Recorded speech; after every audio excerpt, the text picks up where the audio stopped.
ప్రియమైన ఆర్టీఎఫ్ వీక్షకులందరికీ ప్రత్యేకమైన వందనాలు. ఈ విధంగా క్రిస్మస్ ధ్యానాల్ని మనం కలిగి ఉండడానికి దేవుడిచ్చిన కృపను బట్టి వందనాలు చెల్లిస్తా ఉన్నాం. మత్తయి సువార్త అలాగే లూకా సువార్తలోని యేసుక్రీస్తు జనన వృత్తాంతాన్ని మనం ఇదివరకు చూడటం జరిగింది. యోహాన్ సువార్త 1వ అధ్యాయంలో యేసుక్రీస్తు గూర్చి ప్రస్తావించబడినటువంటి విషయాల్ని మనం చూడడానికి ప్రయత్నం చేస్తాం. మత్తయి సువార్తలో మనం చూసినప్పుడు ఆయన యూదులకు రాజుగా లేదా యూదులకు రాయబడినటువంటి లేఖనాల యొక్క నెరవేర్పుగా మెస్సయాగా ఆయన ఈ లోకంలోనికి వచ్చినట్లుగా అక్కడ పరిశుద్ధాత్ముడు రాయించిన విషయాన్ని మనం చూస్తాం. లూకా సువార్తలో యేసు ప్రభు లోకానికి ఒక గొప్ప దేవుని కుమారుడిగా పంపబడినట్లుగా మనం చూస్తాం. సో ఆయన లోక రక్షకుడిగా ఈ లోకానికి వచ్చాడు అన్న విషయాన్ని మనం చూసాం. అయితే చాలా ఇంట్రెస్టింగ్గా మత్తయి సువార్తలోనేమో అబ్రహాము నుంచి దావీదు వంశావళి నుంచి ఇద్దరి వంశావళిలో నుంచి లేదా వారి యొక్క కుటుంబాల నుంచి ప్రభువైన యేసుక్రీస్తు వారు పుట్టారు అన్న విషయాన్ని మత్తయి గారు రాసినట్లుగా మనం చూస్తాం. లూకా గారు అదే విషయాన్ని ధృవీకరిస్తూ యేసు ప్రభు యొక్క వంశావళి ఆదాము నుంచే మొదలయ్యింది, అంటే ఆదాము నుంచి కూడా ఆయన వంశాన్ని మనం చూడాలి అన్న విషయాన్ని చూపించినట్టుగా మనం చూస్తాం. ఇక యోహాన్ సువార్తకు వచ్చినట్లయితే చాలా విశేషంగా యేసు ప్రభు యొక్క చరిత్ర లేకపోతే యేసు ప్రభు యొక్క ఉనికి కేవలము సృష్టి ఆరంభంతో ఆదాంతోటో లేకపోతే అబ్రహాంతోటో జరగలేదు, కానీ సృష్టి యొక్క ఆరంభం నుంచే ఉన్నట్లుగా ఈ అద్భుతమైన పుస్తకంలో యోహాన్ గారి ద్వారా పరిశుద్ధాత్మను రాయించినట్లుగా మనం చూస్తాం. సో యోహాన్ గారు రాసినటువంటి సువార్తలో మొదటి 18 వచనాల్లో చాలా విశిష్టమైన విషయాల్ని ఆయన రాశారు. సో ఈ 18 వచనాలు కూడా ఒక పాట రూపంలో ఉన్నట్లుగా చాలామంది నిపుణులు గ్రీక్ పండితులు చెప్తారనమాట. అంటే కియాస్టిక్ స్ట్రక్చర్ అని అంటారు అనమాట. అంటే ఒక స్ట్రక్చర్లో ఒక క్రమ పద్ధతిలో అమర్చబడి ఒక విషయం పైన కేంద్రీకృతమై దాన్ని చక్కగా స్టెప్స్ వైజ్గా చెప్పుకుంటూ వెళ్ళడం అన్నది జరుగుతుంది అనమాట. సో 18 వచనాలు కూడా అలాగున్నాయి. మొదటి 5 వచనాల్ని చాలా చక్కగా పేర్చినట్లుగా మనకు అనిపిస్తుంది అనమాట. స్టెప్ ప్యారలిజం అని అంటాం అనమాట. అంటే 5 విషయాల్లో ఒకదాని తర్వాత ఒకటి అలా ప్రోగ్రెషన్ కనిపించినట్లుగా మనం చూస్తాం అనమాట.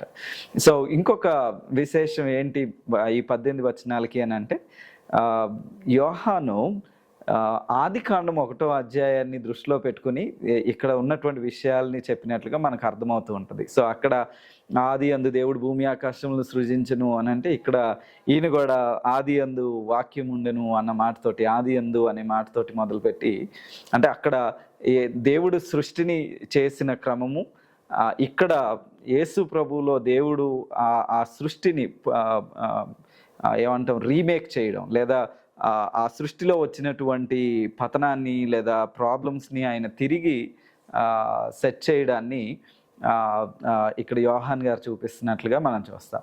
ఇక 3వ ఇంట్రెస్టింగ్ థింగ్ వస్తే కనుక, దీంట్లో యోహాన్ గారు చాలా అద్భుతంగా యూదులకి మాత్రమే కాక యూదేతరులకు కూడా అర్థమయ్యేటటువంటి చక్కని పదజాలాన్ని వాడి సువార్తని, యేసు ప్రభువుని గూర్చినటువంటి ఈ ఘనమైన సువార్తని అందరికీ అర్థమయ్యే రూపంలో వ్యక్తీకరించినట్లుగా మనం చూస్తాం. సో ఈ 18 వచనాల్లో ఏముంది అని గనక మనం చూసినట్లయితే, యేసు ప్రభు సృష్టికి ముందే ఉన్నాడు, ఆయన ఆది నుండి ఉన్నవాడు.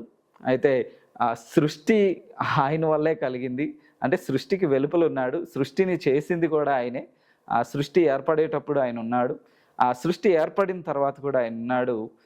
ఇంకా బ్యూటిఫుల్ విషయం ఏంటంటే, ఆ సృష్టిలోనికి దాన్ని విమోచించడానికి, దానిలో ఏర్పడినటువంటి చీకటిని తొలగించడానికి, ప్రజల్ని తనకు దూరం అయిపోయి తనకి విరోధంగా జీవిస్తున్నటువంటి ప్రజల్ని తిరిగి తన పిల్లలు అవ్వటానికి క్రీస్తు ప్రభువు వారు ఒక అద్భుతమైన కార్యాన్ని చేసినట్లు, ఆయన పరలోకాన్ని విడిచి భూమిపైనకి వచ్చినట్లుగా, ఆయన మరి నరుల వలె జీవించినట్లుగా, అలా జీవించడానికి తాను ఈ లోకంలోనికి వచ్చినట్లుగా మనకు కనిపిస్తూ ఉంది. సో ఈ 18 వచనాలు కనుక మనం అర్థం చేసుకోవడానికి ప్రయత్నం చేస్తే, 4 భాగాలుగా అర్థం చేసుకుంటే బాగుంటుంది అని అనుకున్నాను.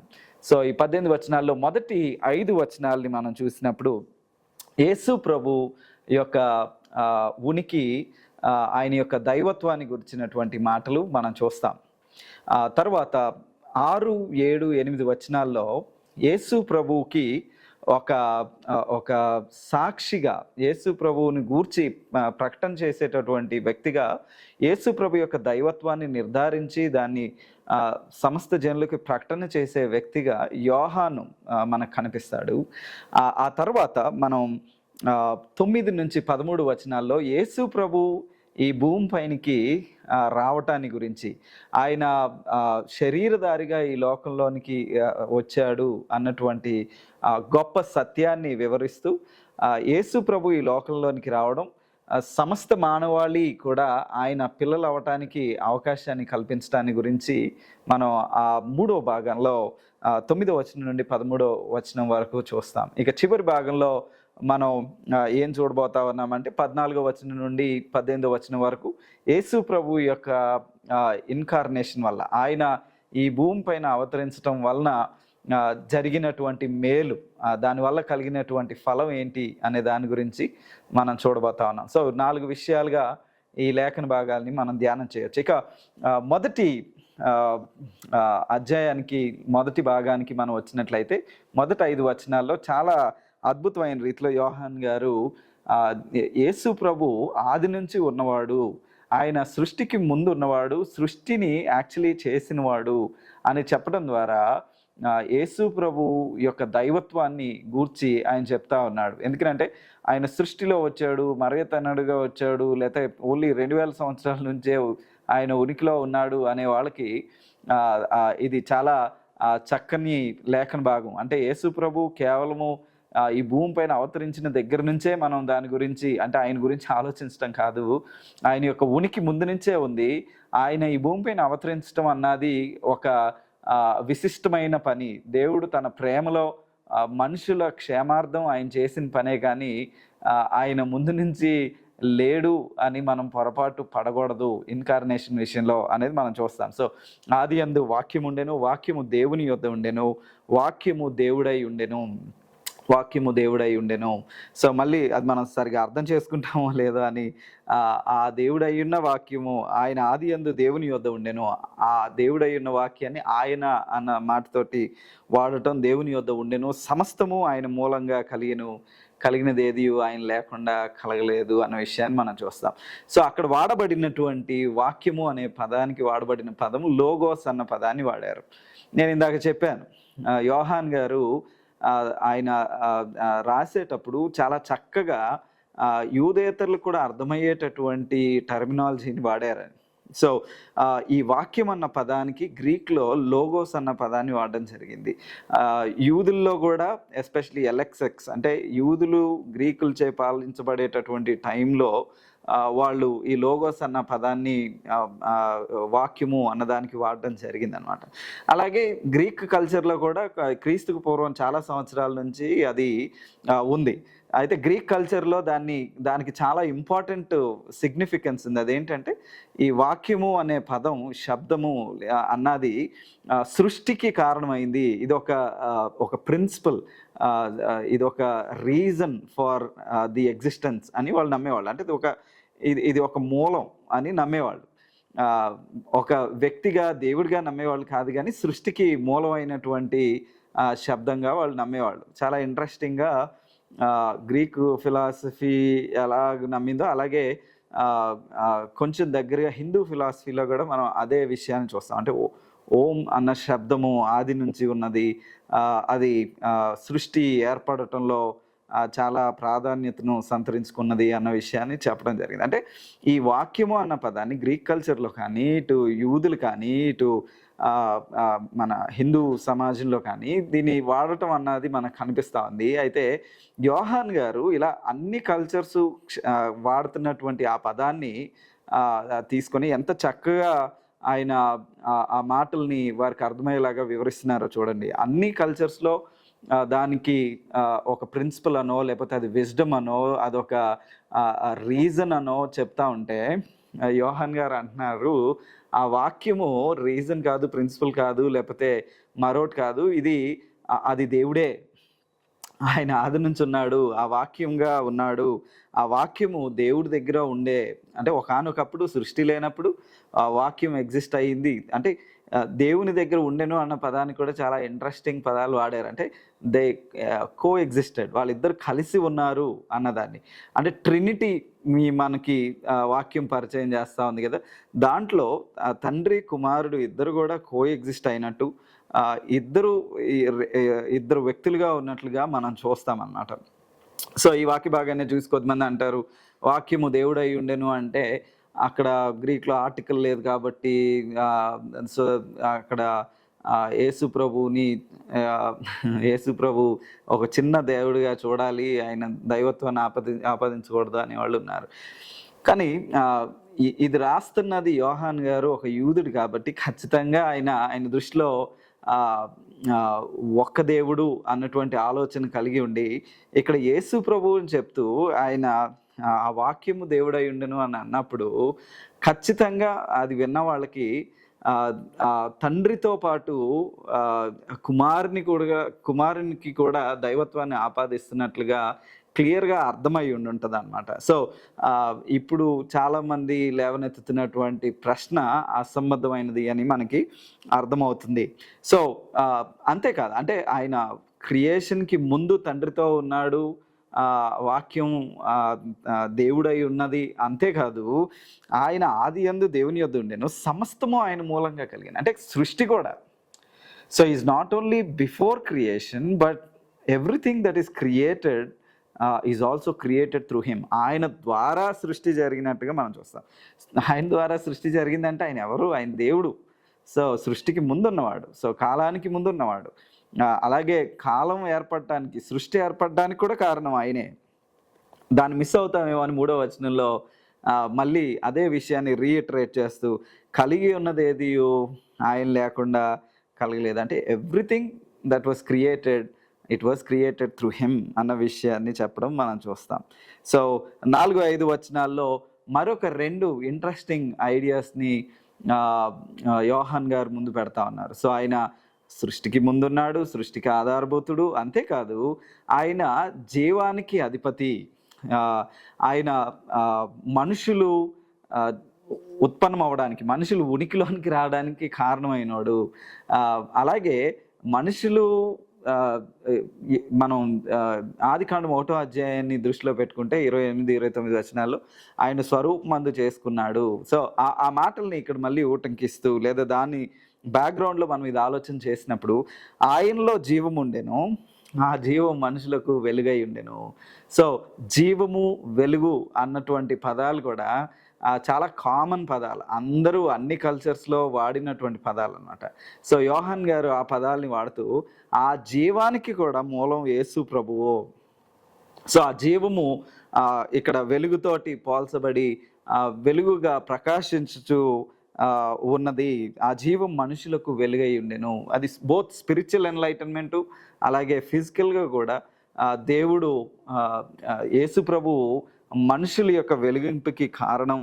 ఆయన వాళ్ళు పుట్టడానికే కారణం, అలాగే వాళ్ళు మారడానికి, వాళ్ళలో ఈ స్పిరిచువల్ ఎన్లైటన్మెంట్ రావడానికి కూడా ఆయన కారణం అన్న విషయాన్ని ఇక్కడ చెప్తూ ఉన్నాడు. సో 5వ వచనంలో ఆ వెలుగు చీకటిలో ప్రకాశించుచున్నది కానీ చీకటి దాన్ని గ్రహింపకున్నది. చాలా ఇంట్రెస్టింగ్ థింగ్ ఏంటంటే, చీకటిలో వెలుగు ప్రకాశిస్తుంది కానీ ఆ వెలుగుని చీకటి అర్థం చేసుకోలేకపోతుంది, కానీ చీకటిలో వెలుగు మాత్రం ప్రకాశిస్తూనే ఉంటుంది. సో ఆ వెలుగు చీకటి అన్న ఐడియా మనకి యోహాను సువార్త అంతట్లో కనిపిస్తూ ఉంటుంది. సో వెలుగు అన్నది జీవానికి, పరలోకానికి, రక్షణకి, యేసు ప్రభువుని నమ్మిన వాళ్ళకి, ఆయన మూలంగా జీవిస్తున్న వాళ్ళకి ఆపాదించబడితే, దానికి ఆపోజిట్గా ఉన్నటువంటి చీకటి మరణానికి, దేవునికి దూరంగా ఉండటానికి, స్పిరిచువల్గా చనిపోయిన తనానికి, పాపానికి సాదృశ్యంగా ఉన్నట్లుగా మనం చూస్తాం. సో వెలుగు, చీకటి అన్నది, జీవం అన్న పదాలని యోహాన్ గారు వాడుతూ గాస్పుల్ తెలియని వాళ్ళకి గాస్పుల్ని ప్రజెంట్ చేస్తూ ఉన్నారు. యేసు ప్రభువే సృష్టికర్త, యేసు ప్రభు సృష్టికి ముందు ఉన్నవాడు, యేసు ప్రభువే మన జీవానికి కారణం అన్న విషయాన్ని ఆయన ప్రస్తావించినట్లుగా మనం చూస్తాం. సో తర్వాత 6-8 వచనాల్లో ఈ ఈ జీవం, ఈ వాక్యం, ఈ లైట్ ఎవరైతే ఉన్నారో ఆ లైట్కి విట్నెస్గా యోహాను వచ్చాడు అన్నదాన్ని మనం చూస్తాం. అగైన్ యోహాన్ గారికి మిగతా చోట్లు ప్రస్తావించబడినటువంటి యేసు ప్రభు యొక్క పుట్టుకను గూర్చిన విషయాలకి ఒక చిన్న తేడా మనం ఇందా చూసాం. అదేంటంటే వాళ్ళు అబ్రహాం నుంచి, ఆదాము నుంచి యేసు ప్రభు యొక్క వంశావళిని ప్రస్తావించడం జరిగింది.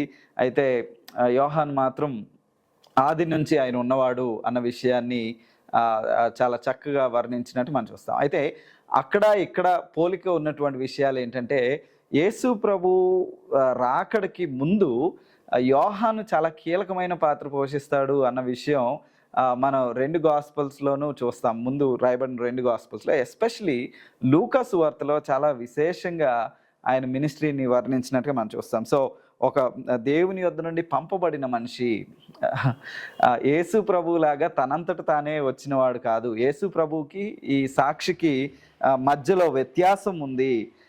ఈయన పేరు యోహాను. ఈయన అతని మూలంగా అందరూ విశ్వసించినట్లు ఆ వెలుగును గూర్చి సాక్ష్యం ఇవ్వడానికి వచ్చాడు, కానీ ఆయన వెలుగు కాదు. అంటే there is a distinction between Yesu ప్రభువుకి ఈయనకి మధ్యలో వ్యత్యాసం ఉన్నట్లుగా ఇక్కడ రాయబడింది. సో ఈయన యేసు ప్రభువుకి గూర్చి, యేసు ప్రభు మినిస్ట్రీకి ముందు సాక్షిగా ఉండబోతా ఉన్నాడు. ఆయనకి దారి ప్రిపేర్ చేయబోతా ఉన్నాడు.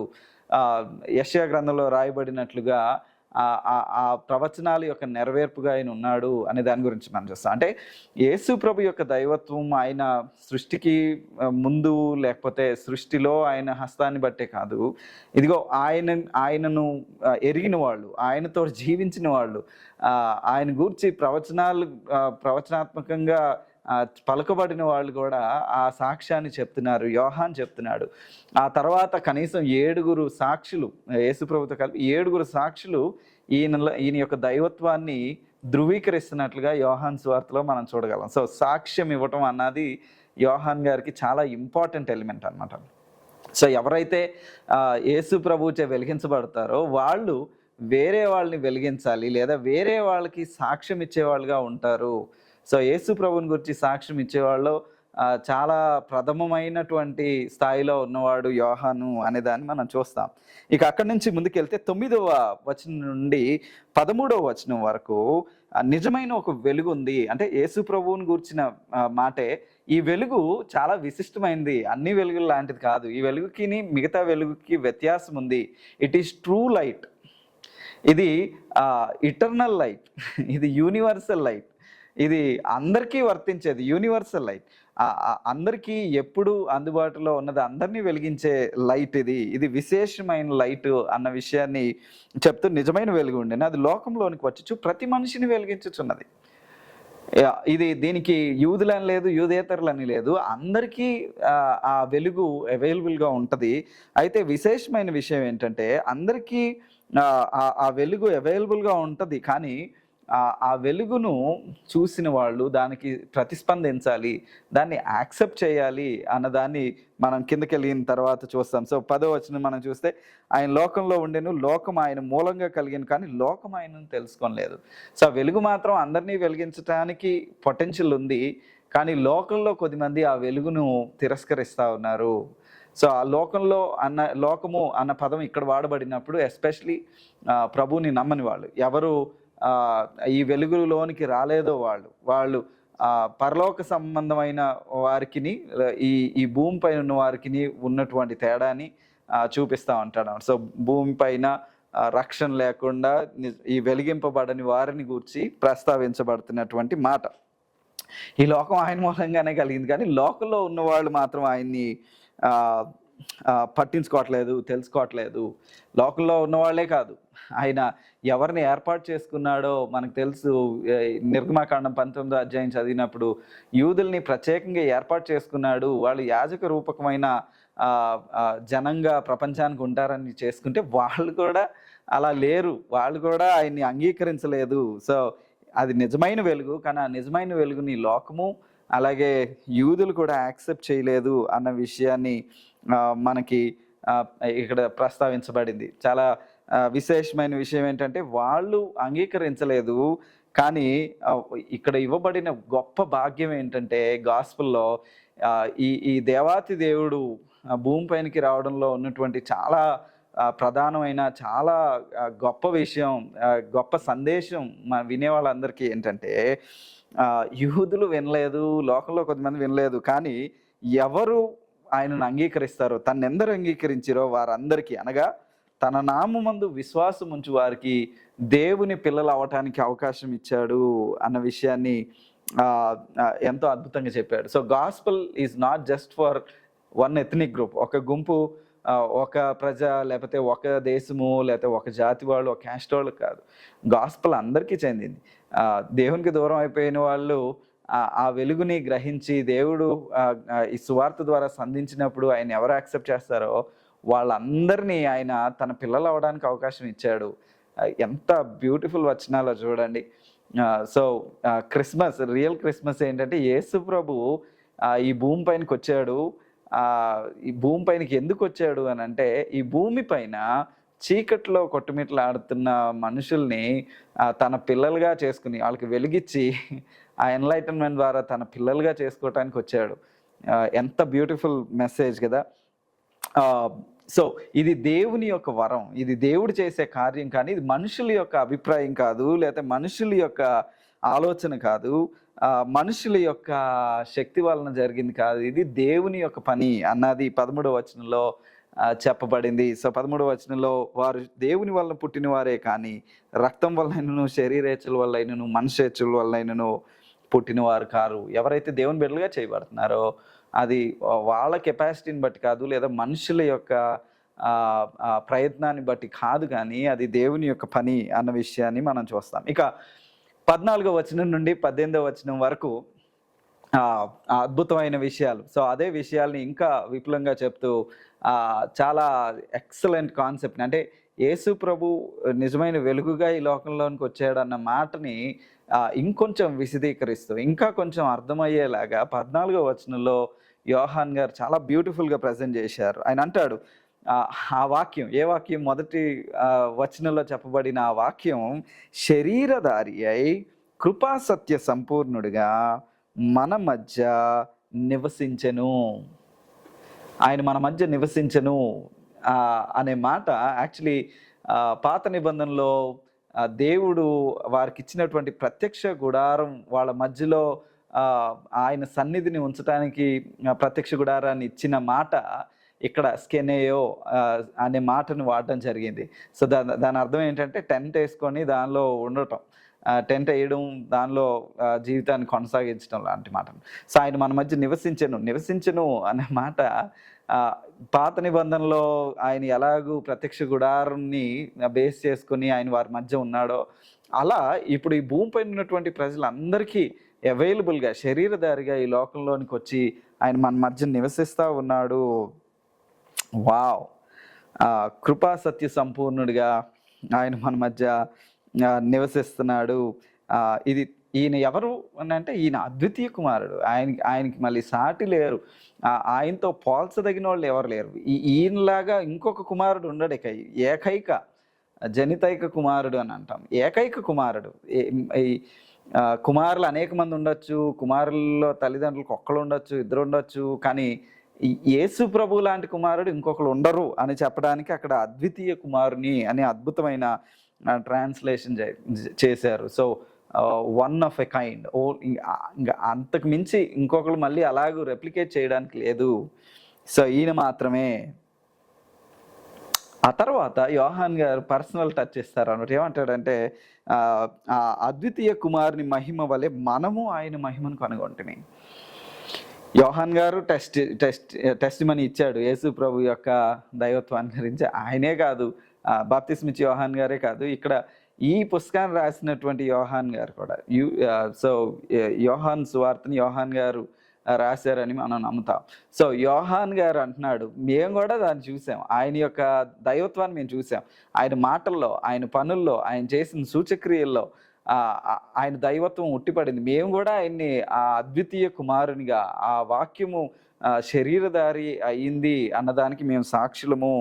So personal witness, eye witness అకౌంట్గా దీన్ని మనం చూడాలి. అంటే దాన్ని అనుభవించి రాసినటువంటి వ్యక్తి యొక్క అభిప్రాయంగా మనం చూస్తాం. సో యోహాను గురించి మళ్ళీ ప్రస్తావించబడి, ఆ తర్వాత చివరికి మోషే ద్వారా అనుగ్రహించబడిన దాంతో పోలుస్తూ, సో పాత నిబంధనలో దేవుడు చేసిన కార్యం కొత్త నిబంధనలో క్రీస్తులో సంపూర్ణం అవుతా ఉంది, లేదా పాత నిబంధనలో చెప్పబడినటువంటి విషయాలు ఇక్కడ క్రీస్తులో ఇంకా క్లియరెస్ట్ రెవల్యూషన్ పరచబడతా ఉంది గాస్పుల్. కానీ పాత నిబంధనలో ఎలా జరిగింది, కొత్త నిబంధనలో ఎలా జరిగింది అనేది మనం కంపేర్ చేసి చూసినప్పుడు దేవుని యొక్క రెవల్యూషన్, దేవుని యొక్క ప్రత్యక్షత పాత నిబంధన కన్నా చాలా విశేషంగా, చాలా క్లియర్గా, చాలా ఇంటిమేట్గా, పర్సనల్గా, వ్యక్తిగతంగా జరిగినట్లుగా మనం చూస్తాం.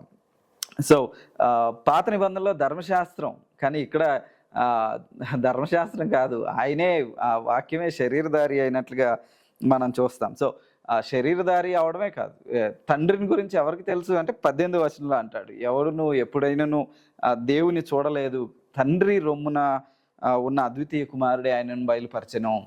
సో ఈ అద్వితీయ కుమారునికి మిగతా వాళ్ళకి తేడా ఉంది. ఈయన మాత్రమే ఆయన రొమ్మున ఉన్నాడు, ఈయన మాత్రమే అద్వితీయుడు, ఈయన మాత్రమే తండ్రి గుణాలని ఎరిగి దాన్ని చెప్పగలిగినాడు. ఎందుకనంటే ఈయన వాక్యము దేవుని యొద్ద ఉండెను అని ఉంది కదా. సో వాళ్ళిద్దరూ సహవాసం కలిగి ఉన్నారు, వాళ్ళిద్దరూ ఒకరినొకరు ఎరిగిన వారు అన్నదాన్ని మనం చూస్తాం. ఇక్కడ ఇలాగూ అంటే యేసు ప్రభు తండ్రిని ఎరిగినట్టుగా ఇంకెవ్వరూ ఎరిగే అవకాశమే లేదనమాట. సో అలాగూ తండ్రిని ఎరిగినవాడు అని ఇక్కడ చెప్పడం జరిగింది. సో దీని అంతటినీ కనుక మనం సమ్మరైజ్ చేసినట్లయితే ఎంత బ్యూటిఫుల్గా యోహాన్ గారు యేసు ప్రభు యొక్క దైవత్వాన్ని, యేసు ప్రభుని ఎట్లా అర్థం చేసుకోవాలి అనే దాని గురించి చెప్తా ఉన్నారో చూడండి.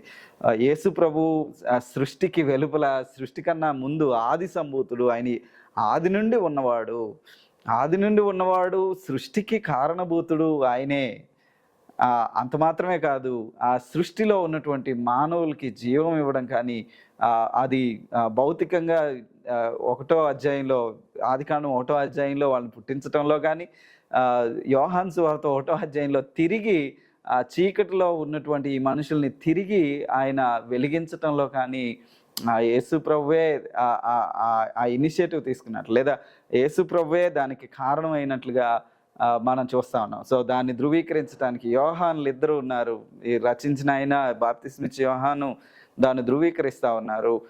ఆ గ్రేటెస్ట్ మార్వల్ ఏంటంటే దేవుడే శరీరధారిగా, ఆ వాక్యమే శరీరధారిగా ఈ భూమి పైనకి వచ్చి మన మధ్యలో నివసించటం అన్నది, నివసిస్తూ ఈ చీకటిలో మరణ ఛాయల్లో దేవునికి దూరంగా ఉన్నటువంటి మనల్ని తన బిడ్డలుగా చేసుకోవటం అన్నది, తన బిడ్డలకి ఆ తండ్రి యొక్క స్వరూపం, దేవుని యొక్క ప్రత్యక్షతను వివరించడం అన్నది ఎంతో బ్యూటిఫుల్గా మనకు కనిపిస్తుంది. సో యేసు ప్రభు యొక్క ప్రత్యక్షత ఏంటి, యేసు ప్రభు యొక్క దైవత్వాన్ని గురించి ఇంకా విపులంగా మనం పూర్తిగా యోహాను సువార్త అంతా చదివితే మనకు అర్థమవుతుంది. అంటే యేసు ప్రభు ఈ లోకంలోనికి వచ్చాడు, లోకంలోనికి రాకముందు జరిగిన విషయాల్ని మనం మొదటి 18 వచనాల్లో మనం చూస్తే ఆ విషయాలే ఎలాగూ యేసు ప్రభు యొక్క మినిస్ట్రీని కూడా ప్రభావితం చేస్తాయి, లేదా యేసు ప్రభు యొక్క మినిస్ట్రీలో కూడా ఎలాగూ ఆయన యొక్క దైవత్వం నిరూపించబడుతుంది, ఆయన గురించి చూసిన వాళ్ళు ఎట్లా సాక్ష్యం ఇచ్చారు,